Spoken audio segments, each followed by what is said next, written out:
ni maganji tunamwaga TTM ndo kusema jumba zenga alisema itabinga kwa hema ninajua umehema kauti sido king ni kupate king na ukuwe very king sawa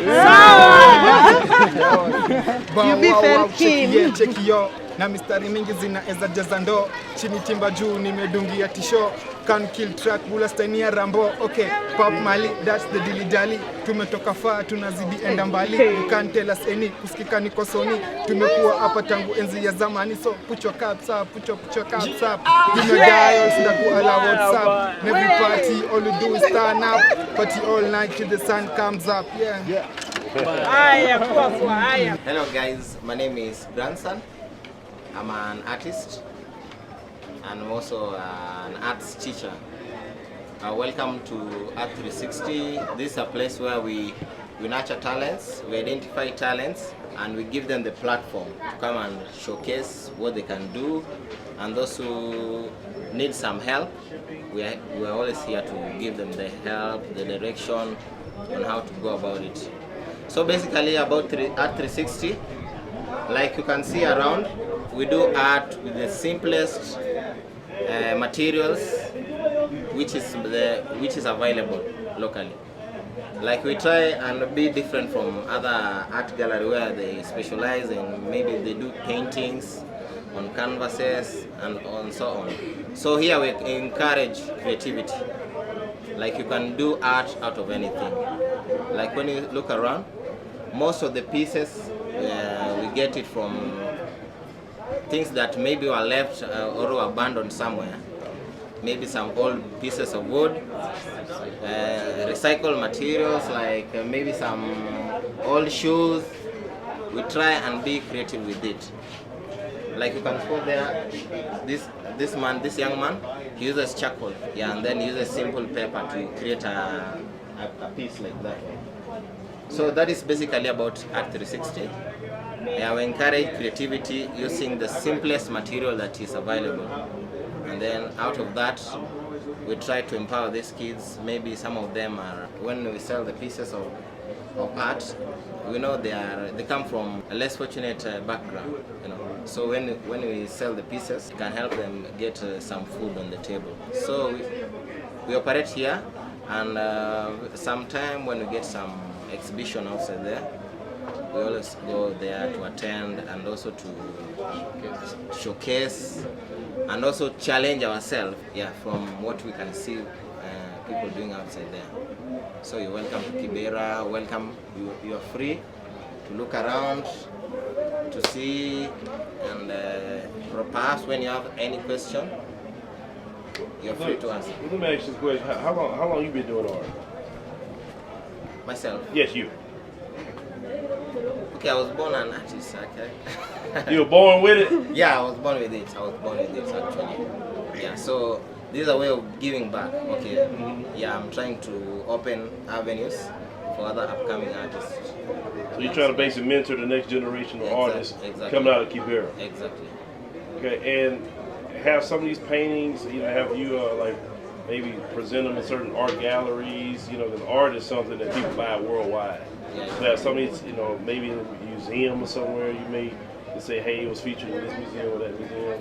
Yeah, like probably the end of this week, we are invited to a national museum. They have an exhibition there. Okay. Yeah, so we are preparing some arts there. I'm doing, basically myself, I'm doing some arts there at home. So I'm preparing some pieces which are much bigger and much presentable. So at the end of this week, we are having an exhibition in the national museums. Yeah, and I'm looking at, you know, a lot of the artwork. I mean, man, you know, you say y'all basically take, you know, something that maybe people say, oh, that's nothing, and then you guys look at it and see that creative vision, and then do something with it. Yeah, exactly. That's what we do. Yeah. Awesome. That's what defines Art 360. Art 360. Yeah, all around. All right. But as of right now, people just come to Kibera, come to Art 360, see something they like, they can purchase. Yeah. Right off the wall. Yeah, exactly. Okay. And do you have like social media pages where people can like really, where maybe you take photos of what you... We have. You have? Yeah, we have. Okay.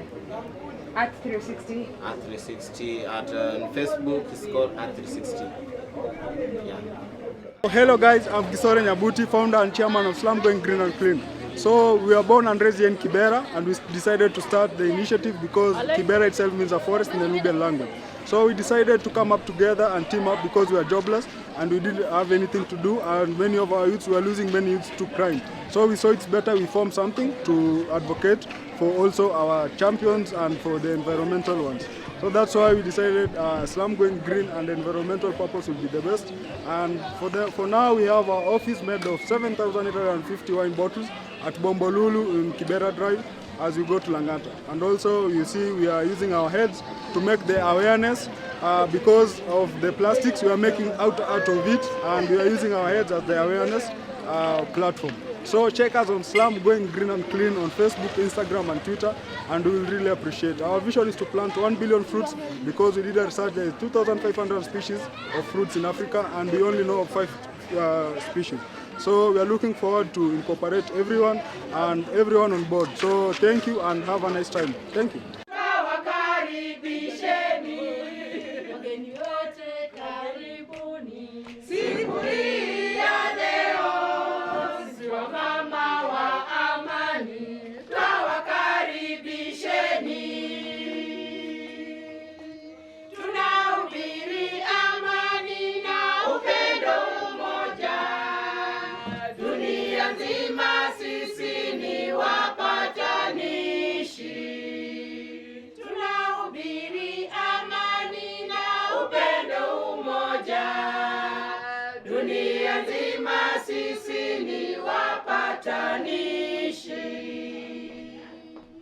Tunawaomba nyinyi nyote mliokuja hapa, pendane kabila zote kama mjipendavyo.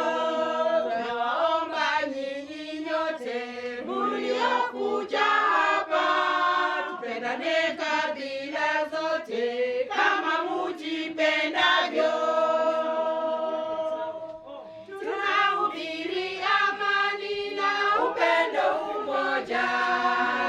Dunia nzima sisi ni wapatanishi, tunahubiri amani na upendo umoja.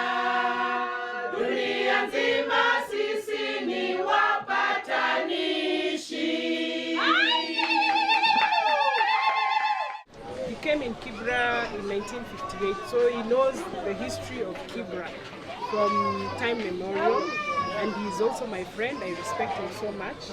He also does business. He is also in another group that we supported him with another organization called the Monday Trust to ensure that they have a biocenter. Biocenter is an innovation that has bathroom, toilets, water, showers, and also we do renewable energy. So from human waste to gas. I'll show you where it is. Yeah. So what is your name? My name is Joseph Onyang. So can you tell us the history? Yeah, we want to know about the history of Kibera. Well, here in Kibera, people living here are surely not able to get financial living. So many of them do some business, women do some business. If there is no business, well, you have another way. Some are being supported by some organizations. So I think all of us here, some are very poor, actually. Many of them are very poor. They don't have enough to get in their living. So when you come here, they need help from people like you when you come here, give some help. I hope when you come back, you'll pass here and then we have the contact. So when you are there, we can correspond yes, sir. and have help Will that not be better? Yeah, yes, sir. Yes, sir. We come here to get the story, to tell the real story from the community, so everyone can know and not have someone lying and saying things that's not true. Okay. I hope when you come back, we are going to talk more. Yes, sir. Yes, sir. Thank you very much, sir. Not a problem. Actually, our team was formed in 2007 during post-election violence. When it started, it was so bad. So we came in as women, we joined together, and we said we want to see a positive Kibera. And that is why today we are all in, because of the positivities of women and the achievements that women are bringing together. Beyond that, we are doing other small things to bring women together as economic empowerment through table bankings. We are also doing agriculture. There are people here rearing poultry. There are people having some kitchen gardening that we are doing together. And we are happy as women. Also, we are doing sports for peace. These women, as you see them here, and we have others, these are just part of them, the regional leaders that have been gathered here because we want to go down to the regions. We are doing sports, we play footballs. As you are seeing this scarf here, it's written volleyball. This is what we do. It's part of the sports we are doing for just peace. Whereby, as we had tribals, we are bringing all the tribes together and we are preaching Kibera, not Luya, not Daluo, not Kisi, but Kibera, because we are all a family. So we are preaching that gap of tribalism and we are preaching Kibera, not even Jubilee, not ODM, not other, no, we are Kibera. Because we are staying in Kibera and we are there Kibera as a solidarity. Women power. Power. Women power. Power. Women power. Power. Yes. And we are deciding as women, come 2022, all the women who have stood in other races, we want them to come together. We want just to choose one woman and we want all to vote for that one woman. Women power. Power. And we know together we can change because everything is possible and we can through God who strengthens us. So you are much welcomed. As you can see, like in Kibra, most of us, we don't have showers, rather self-contained houses. Right. So if you live with your mother, your father, your sister, or if you live brothers and sisters, you cannot shower in the house. So you come here and shower. So this system has a biodigester, so it has 3 components. So there is the toilet where you go, you do your shit, then you flush, then it goes down to the biodigester. In the biodigester, the product is digested into gas, which we call human waste gas. Right. So, and the gas is used to boil water for the residents to take hot shower from the bathrooms. So that is one component. Another component is that they have social halls where they rent to people, to the community that want to meet 20 to 30 people, and they pay a charge of 500 shillings. Then they have also another project where they encourage youth to ride motorbikes for improved livelihoods. So they give as a loan. They give you a motorbike worth 70,000, but the first installment you have to pay 20,000.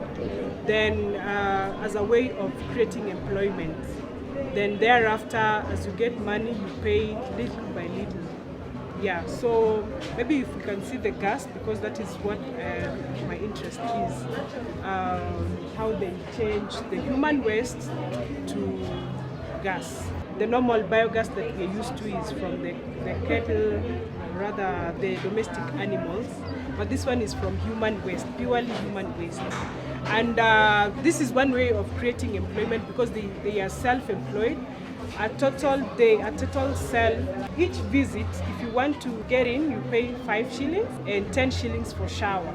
So at the end of the day, when you visit their toilets, when you visit their bathrooms, they make a daily income of 2,500 Kenya shillings. That is about $25 a day. The US, yeah. Yeah, so if there are 10 guys in a month, that is about 75,000. If there are 10 guys, so you can divide that math.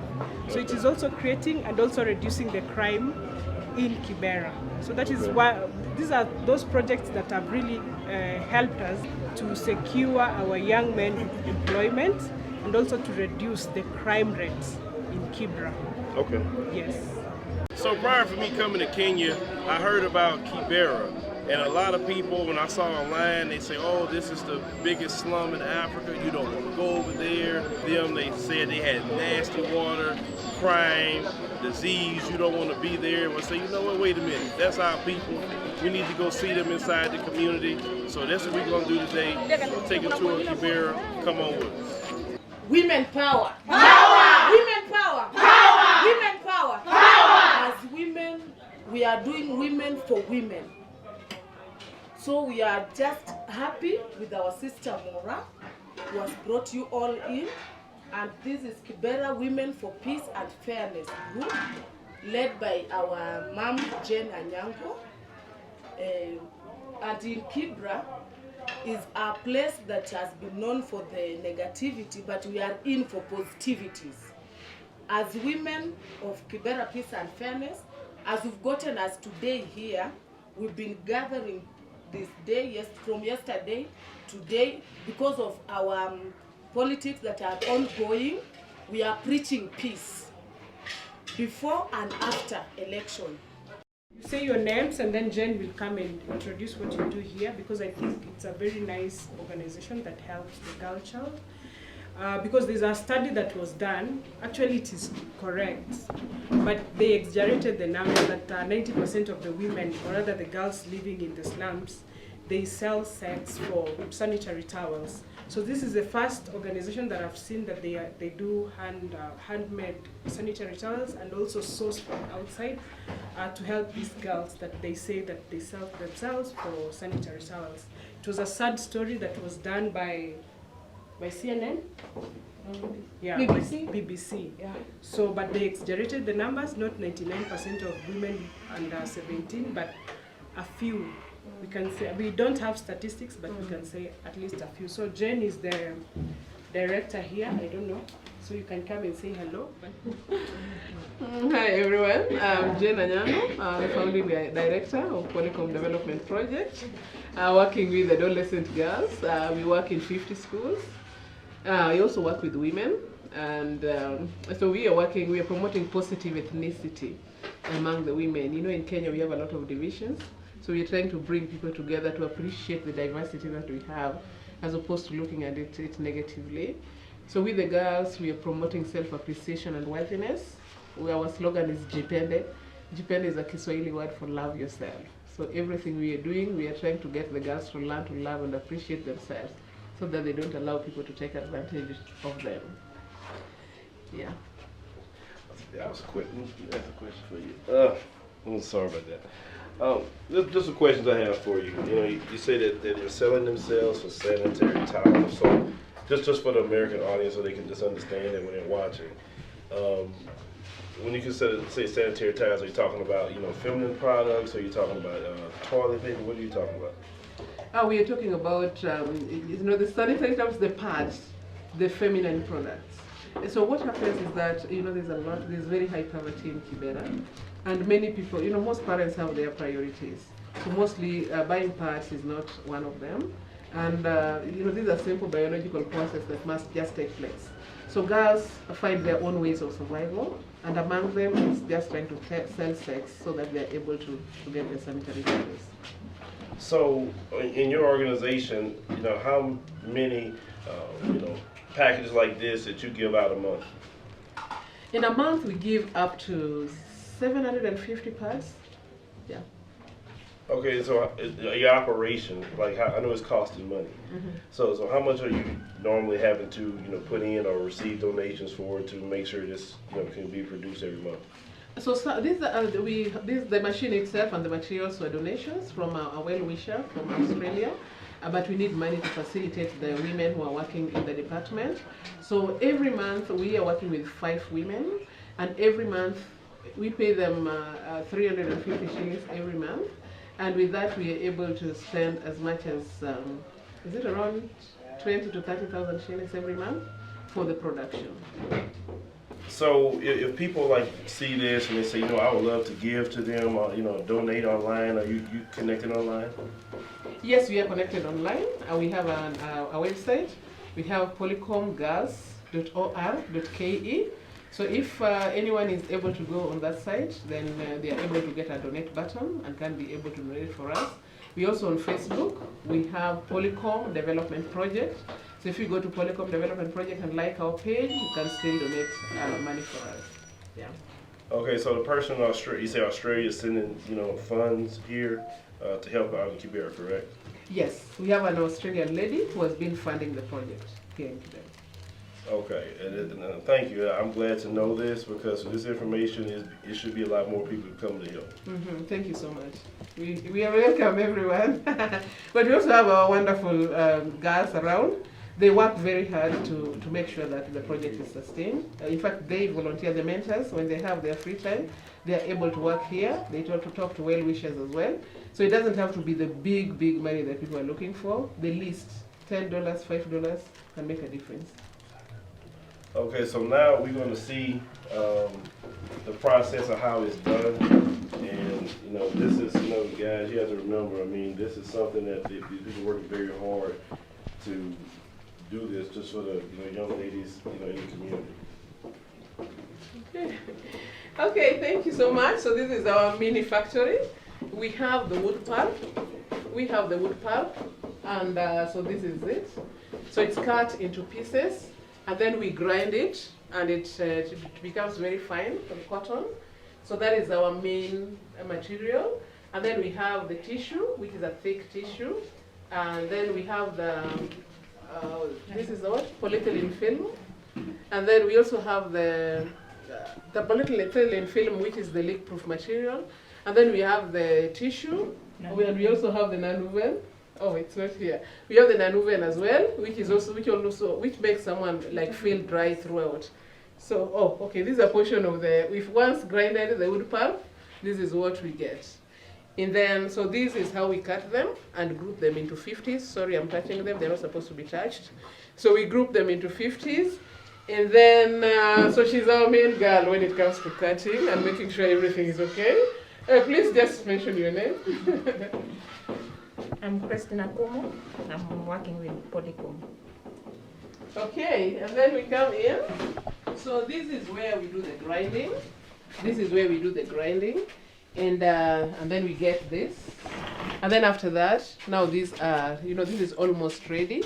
We have the different materials together. This is the presser. This is what they use to press it, at least to make it firm, before they put on the polyethylene film, which is the top material.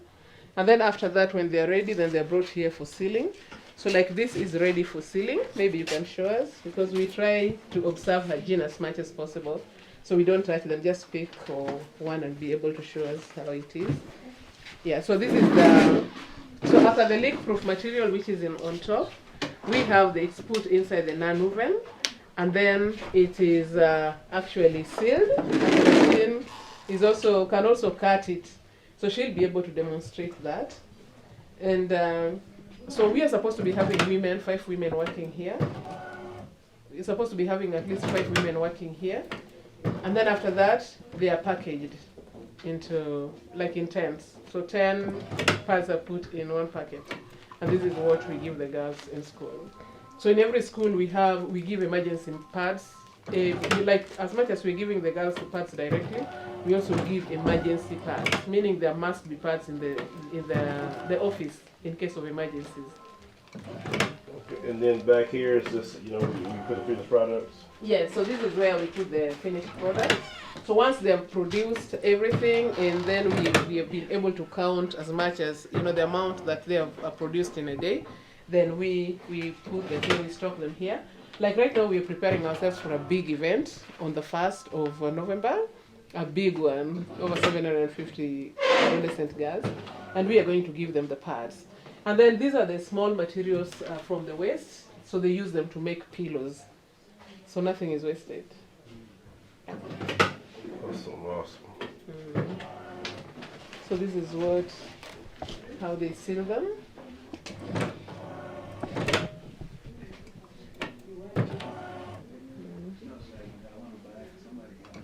And almost everything apart from the non-woven is biodegradable.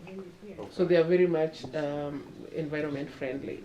And we don't just give the pads alone, we give the pads with panties.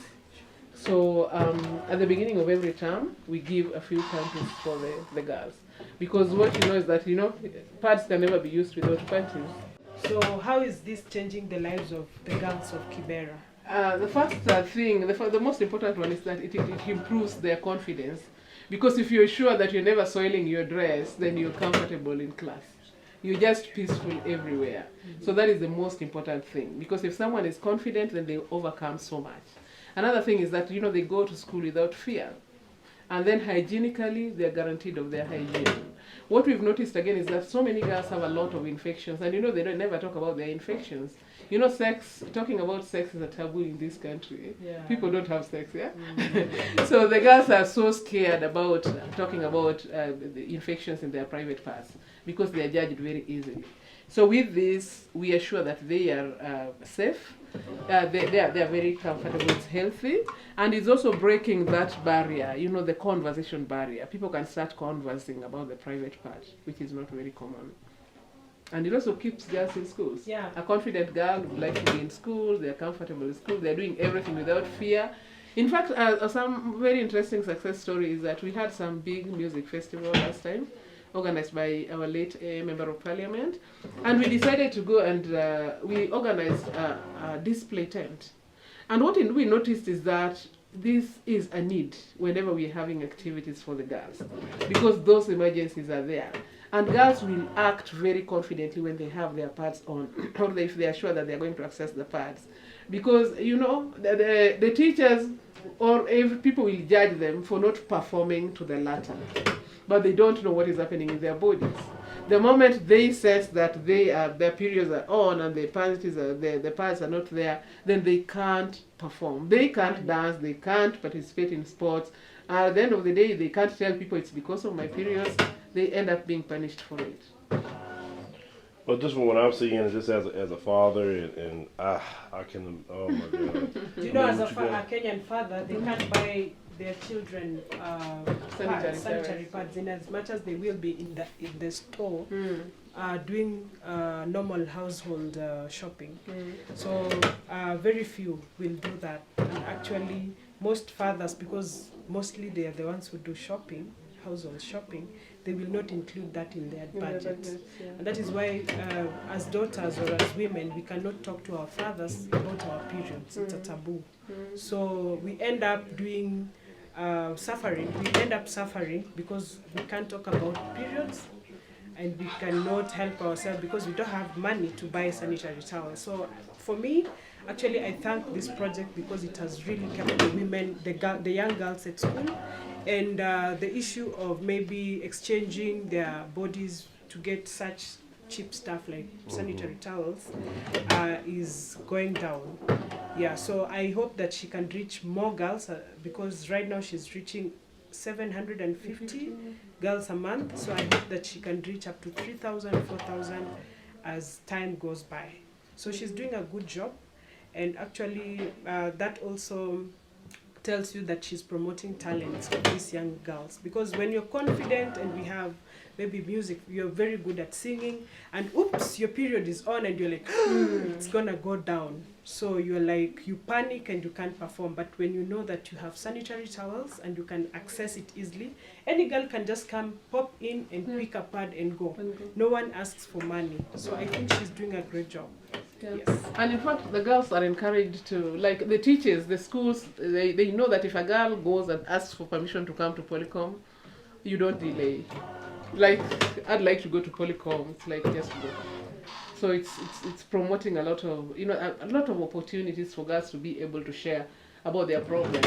So at times it's not just about the past. We had a very interesting story the other day. So we had this young girl who thought she was pregnant. And she was very worried because she was psychologically pregnant for 3 months. So the girls organized and told the teacher that we have to go to Polycom. And as usual, the teacher allowed them to come to Polycom. Those are the girls who had seen this girl in distress. And they came and explained to the mentors that, you know what, we have a girl with a problem. So can you do, we have something we call the Jipendi Assembly. So they organized for a Jipendi Assembly. It's a space where you just have girls together and you talk about a specific issue. You give them stories and they're encouraged to write whatever the responses they have. We have a platform, we call it the talking boxes. So we install these boxes in schools and the girls are able to write anything and share. So when we got a content like, you know, how do you know that you're pregnant? Then we knew, okay, so it's pregnancy. And we were able to get to the girl. She was cancelled and she was taken to the hospital for test, and thank God she was negative. So it's very interesting how all these organized girls to be able to speak about issues that they would not speak about with anyone. Yeah, just seeing all this, I just have to, like I said, as a father, I have 3 girls, and I can't overwhelmed just even hearing this, and that this is just literally a need, and just to hear just the fact that, you know, some girls feel like they have to sell themselves, you know, just for something that should be normal, like breathing air. Yeah, actually we had a campaign to the government, like sell condoms and give out free pads, because that is nature. And condoms is an urge. It's a choice. You can choose to have sex or not, but periods is just natural. Yes. It will happen every day of the month. So it's either they sell the condoms and give us free sanitary pads. We championed that campaign and we petitioned the government. They're yet to act, you know. Yeah, in fact, you should go to World Health Organization, yes, WHO. Why should we have free condoms and not free sanitary toys? You know, why? And then everyone is talking about promoting girls' education. How do you promote education without talking about menstruation? How do you talk about early motherhood or early pregnancy without talking about menstruation? So it's double standards. We must start from the beginning. We must talk about menstruation. We must give girls the opportunity, you know, the solutions to be able to survive. You know, if we have Panadols and all these painkillers everywhere, why don't we have pads? You know? I agree with you 100%. I definitely want to thank you so much for showing us and showing our audience everything that's going on here, because like I said, I didn't know anything about this, and you know, I know something's good gonna come out of it. That's why we do the type of show that we do. So may God bless you. You're doing the Lord's work. This is the real work. You know, and I tell people, instead of sending them tithes to those churches, send your tithes to a place like this, and actually be going out to the community. Yeah, I wish we'd just have enough pads for the girls, and I wish it would change the lives of these young women who are giving their whole to be able to produce the pads. Thank you so much for what you do. So what I experienced is something that just so overwhelming for me, just as a father, and some of the stories that I heard that when young girls go through. I'm a father of 3 daughters, and to hear what girls are going through for basic needs is just, you know, heartbreaking for me. It's very, very heartbreaking. And to see that people are doing the best that they can, they you know, working what they have, and they still have a cheerful spirit. That's what really, you know, got me, because a lot of us in America, you know, we don't have one thing and we're falling apart. We don't have the latest this, the latest that. We can't keep up with this group of people, that group, we're falling apart. But I have literally seen today that there's so much help that's needed globally with the global family, and that we got to come through. Because what I was listening to is, you heard earlier, that an Australian woman is helping fund the effort to help the young girls in this community. And a lot of us didn't know, including me. So now that we know, we got to do something about it. The sisters upstairs, great sisters, great sisters. I love the energy. You know, you saw the positivity, and that's what we need to see. And that's what I support, is positivity in the midst of anything. And if we could just hold ourselves together and keep going, that's what it's about. Okay, guys, we arrived here in Mombasa, Kenya, at Nuru Foundation Orphanage. You see all the kids in the background. Today, we're gonna enjoy the children, talk with them, have some toys, games with the children. Are just awesome. They were just happy, you know, as can be. And let's go ahead on and see how the children and the people interact together. It'll be an awesome time. Now, please introduce yourself. Okay, well my name is Philip Jumbo. It's good to meet you guys. I'm from Houston, Texas. I operate like a news show called African Diaspora News Channel. So I saw this footage that Kia had with you guys last year, and I thought it was real awesome what you guys are doing. A lot of beautiful faces. I saw you guys are very, very happy.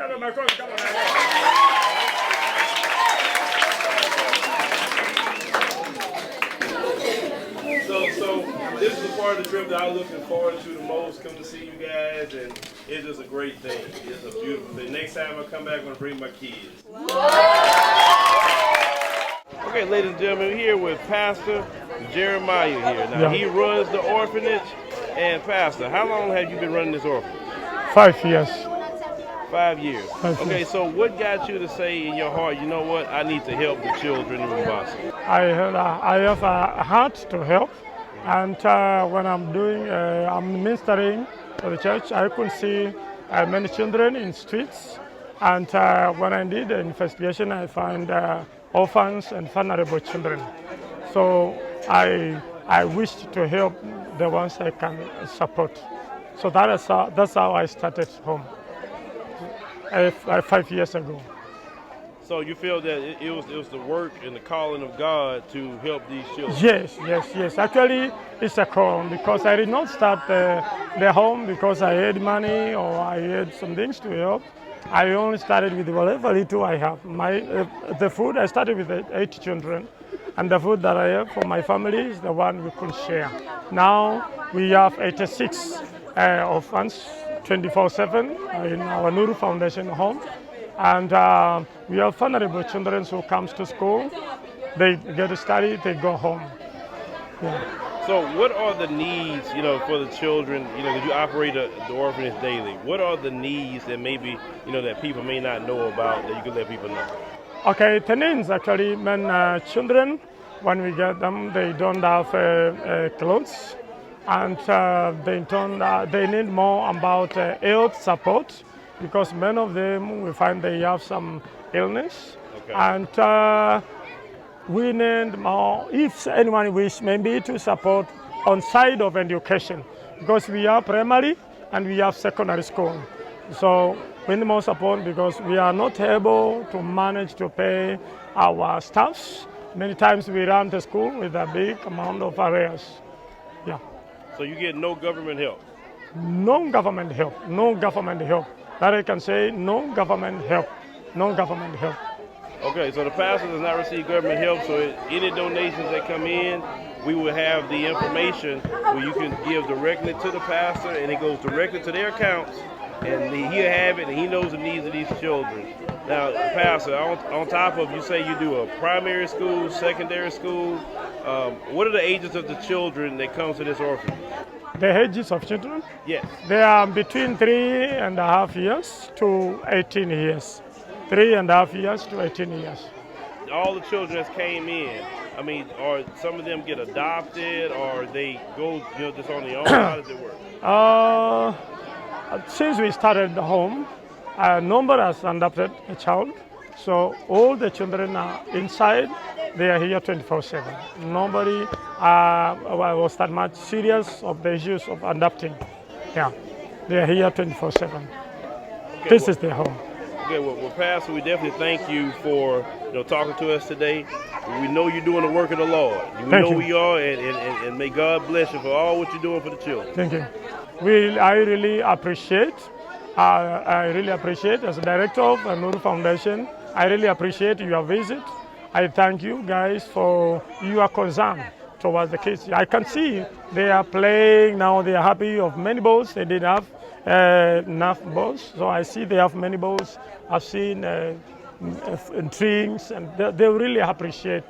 I'm sure they will appreciate. And I too, as their director, as their dad caring, I thank you so much. Oh, thank you. Thank you. 1,000 reasons, why my heart belongs to you, darling, darling. And this reason, it can never be free, no, no, no, no. Cause you're the doctor to my love. I say again, let me say again. You are the reason, Okay, guys, I know you saw the footage with all the smiling faces. For me personally, this is one of the best parts of the trip because seeing children dealing with situations like this, and they're just excited just to have people come visit with them, share time with them, that's where the blessings are. And a lot of times that we forget about how blessed we could be sometimes living in the United States, but count your blessings because many people, you know, are dealing with different things. But what I took away from this is being happy, having family, and then also knowing what the needs are and coming in and solving. I also thank the people who did contribute. We did talk with the pastor and definitely gave him that love offering. And I can tell you that he greatly appreciates that, what the love offering you guys decided to give. And they said that we can continue to support. And they gave us that information. We'll pass that information to you guys also.